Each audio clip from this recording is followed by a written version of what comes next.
The other thing, just out of curiosity, and that piece about search and trends has fascinated me because when I first saw it, I kind of assumed I knew Google search, right? I mean, I'm pretty sure that we all use Google search on any given day. But it was amazing to me the depth that it has. I did not know until I saw this, before, that you can search by color, right? I didn't know that. I didn't know that, you can also check images. Have those images been used before, right? If somebody on, social media says, hey, this is the picture of a fire or something, or, some amazing catastrophe, you can actually see whether they're spoofing you by doing comparisons. So there's a lot there in the tips and tricks to look at. And I find that just completely fascinating.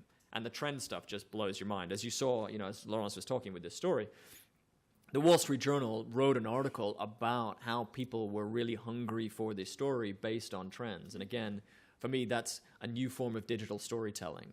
That's how people are behaving in reaction to a story ends up being a story in and of itself. So let's see if we can go on and not break anything.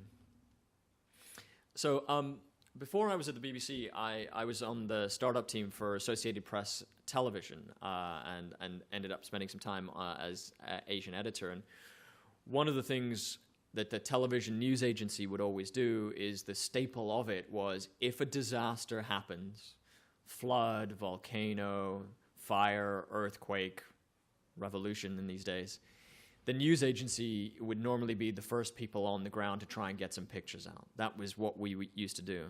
And what I've observed is that there's a lot of things that Google does that can help with this kind of frontline news gathering.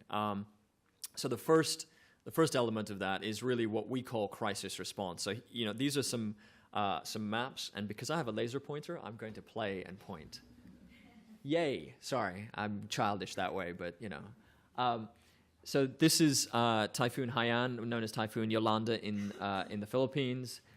This was Oklahoma City, where they had some, what are they called, those twisters that came through. This is the 2010 earthquake in Chile, and this is the flooding that was in Jakarta.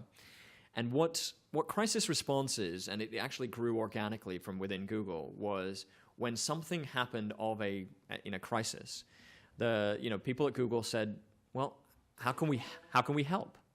And so they tried to use digital tools to give information, to give information to the public and to emergency services and all of that. And it's developed over time when there is a big crisis that a team comes together and tries to say, what kind of information can we just put out there that will be useful?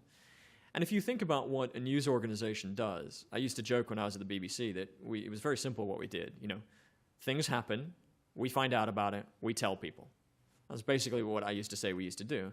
But funnily enough, the whole nature of finding out what's happening is changing a lot.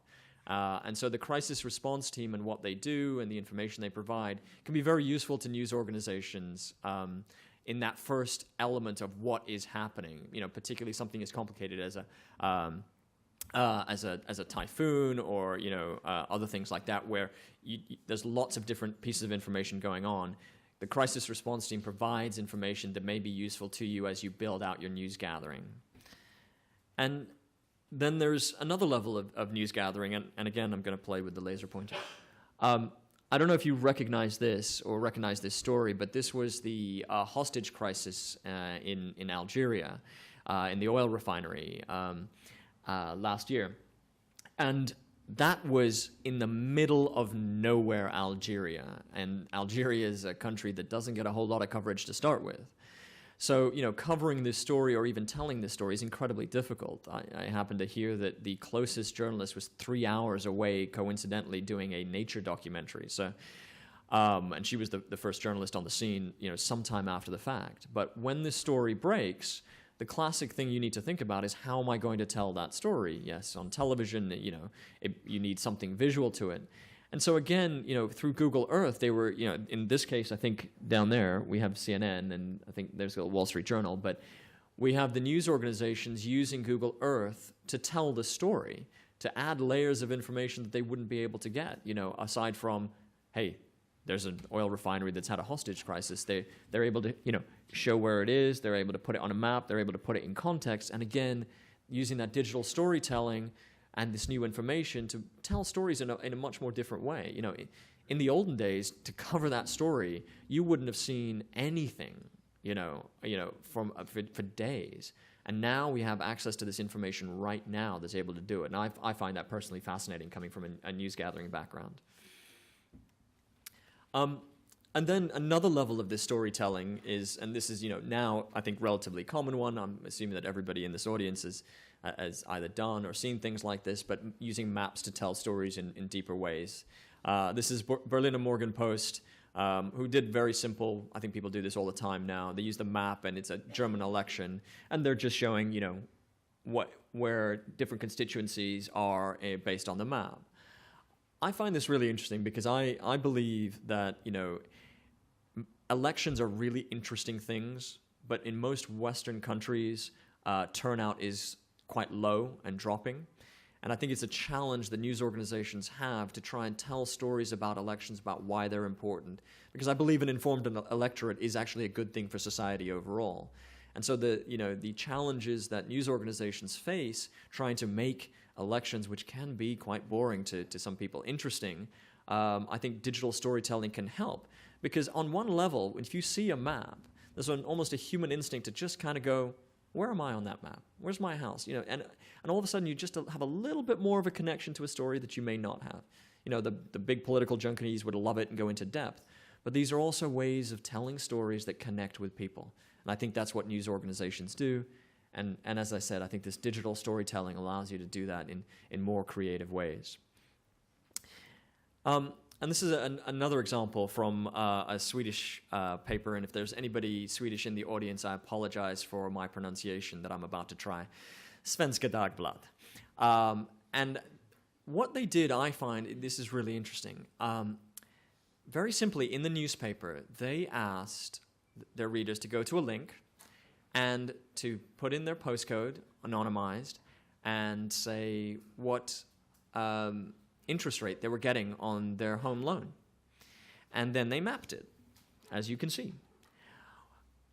And all of a sudden, what they found is some very interesting information, that banks were charging people, literally neighbors, way different rates of interest. And they were taking advantage of different people, just based on different circumstances. And actually, one of the banks was owned by the government, and the government-owned bank was actually involved in this as well, and it became a big story in Sweden. It led to some changes, and Svenska Dagbladet were very happy. They also won some awards. Journalists always like to win awards, so that was a good thing. But the reason I use this example is that this is a story that I don't think you would have been able to tell without the tools that are available now. Trying to go and map thousands and thousands of people's interest rates, it just would have not been possible to do. And the connections that we have with the audience, their ability to tell us information, our ability to express that, really allows us to dig into stories that we may not have been able to do before these tools existed. And that's the kind of cutting-edge stuff that people are doing, and I find that really interesting, because otherwise this would have been a story that wouldn't have been covered. And so I think that's a very interesting element in and of itself. And finally, engagement. And this is the New York Times with a Google Hangout. They've got the Secretary of State, John Kerry, with a number of people talking. And again, here you have an engagement level that you would have never had been able to do before. Yes, the staple of every news organization is an interview with a politician. But actually doing a live interview with a politician, with other people, is bringing in it in a very, very new and different way. And I was hearing last night about La Stampa interviewing the Italian Prime Minister through Google Glass and showing the Prime Minister's office. And it was just a fascinating story. And again, giving insights and flavor and color to sort of traditional things, but with these new tools, you're able to tell it with so many different ways, so many many more engaging ways, and seeing what's on his bookshelf and what's there, parts of again telling the story in a different and engaging way, and I just found that really fascinating, and that's sort of my question sort of about the future, and people always talk about Google Glass, so here's the gratuitous Google Glass thing, and I'm upset because there was somebody with Google Glass in the audience. So I was going to ask him what he thought, because he's probably had way more experience of Google Glass than I do, but he's left. I knew I was boring, but I didn't realize I was that boring. But I think, in the way that I see the way I observe what Google Glass has done, they've done it in kind of two ways. One is on that pure news gathering. And so you see, this is a guy called Tim Pool from Vice Media, and he's used Google Glass to basically live cover when he's been in riots in Turkey in particular. Google Glass is not set up to do that, by the way, so he had to quite put like lots and lots of batteries and do lots of different things, and you should go and read what he said about it. But again, showing an interesting thing, a development, as he said, he can film, and he has both his hands available. Yes, he could film with a camera, but then he's slightly more vulnerable in these difficult situations. So again, showing something quite interesting, I think, from a news gathering perspective. And in the middle here, we have Sarah Hill, who's a TV anchor, and apparently she used to use Google Glass during her own broadcasts, and I find this ridiculous, by the way, she used to have her producer in the ear, Google Glass, people in Google Glass that she was interacting with, and doing the broadcast at the same time. I mean, I'm a guy, I can't multitask, but that was pretty incredible, I think. And again, the point behind that is the tools allow this kind of creativity to try and do different things. And I think we're just really very, very much at the beginning of that. And that's why I think it's really an exciting time to work in news right now.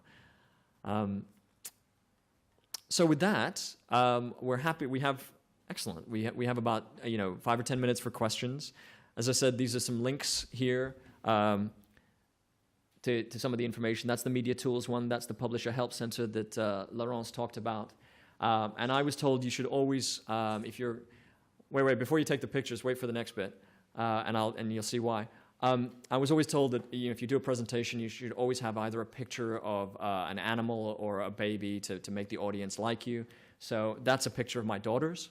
So and since they're wearing Google Glass, one of them is. I thought that was the link. So you can take the pictures now, because I'm quite proud of my daughters. But there you go. Sorry. Thank you for indulging me.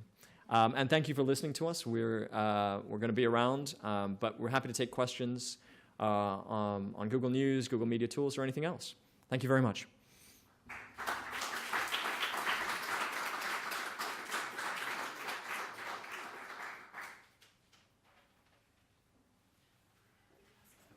Yeah.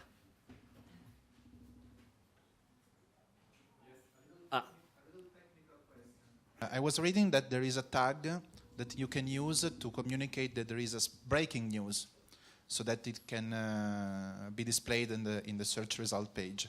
Is it correct? Is it working? Not that I'm aware of. It's funny because that's one that I actually like and I've been pushing for. It's called the standout tag. Standout tag. Okay. Sorry. That's slightly different. So you want the good news or the bad news?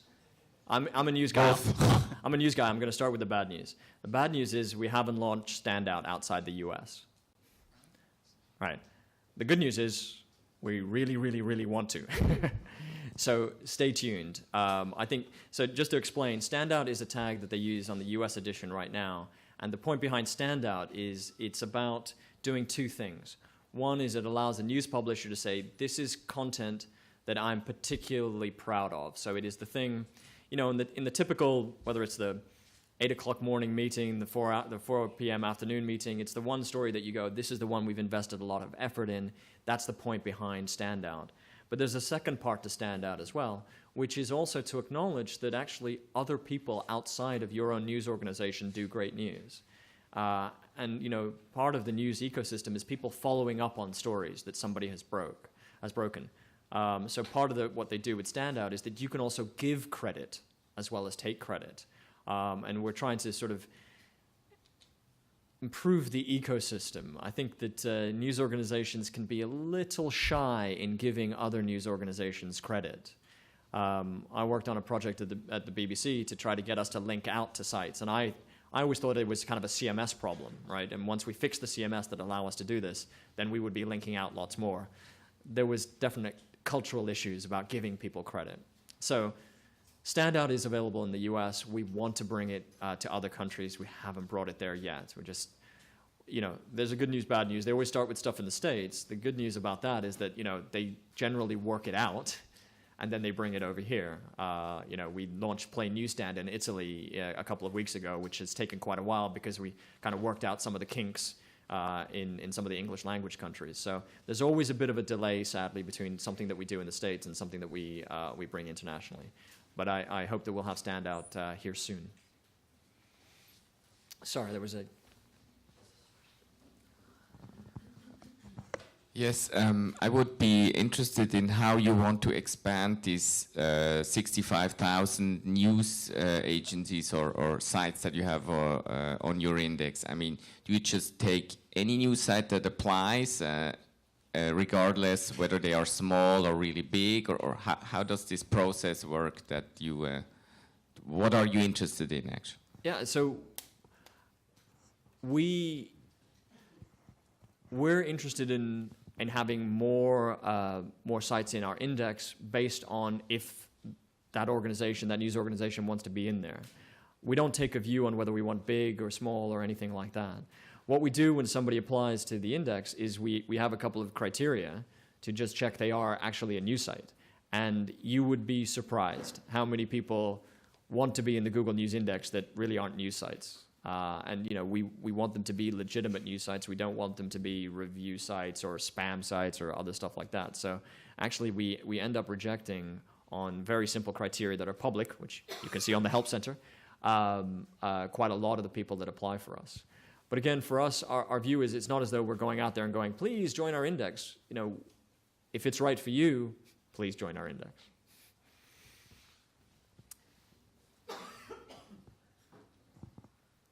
So, brands are becoming publishers, right? What does that mean for Google News if brands are actually commissioning original reporting in areas that are interesting to them, obviously, but it's a brand behind it? How do you differentiate between whether or not they are news?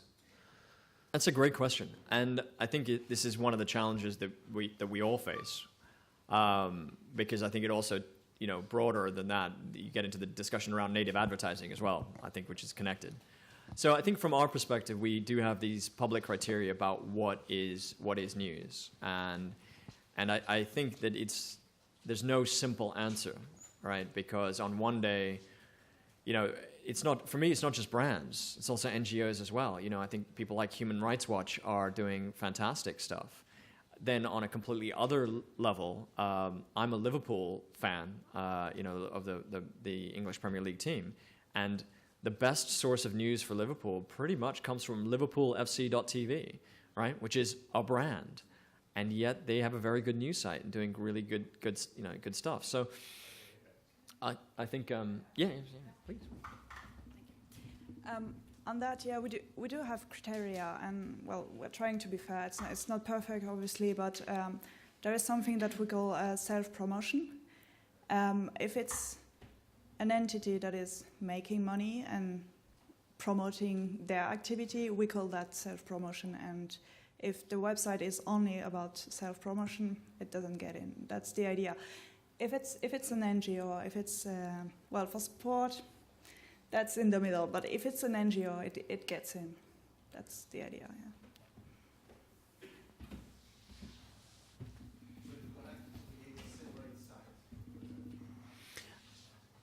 Generally, yes. And again, there are also legitimate news organizations that have part of their sites which may be completely, sponsored. And so that's one of the things that Laurence was making the point about sitemaps, and you can use the sitemap to tell us that's that. We don't want to include that piece in there. So I hope that answers that question somewhat.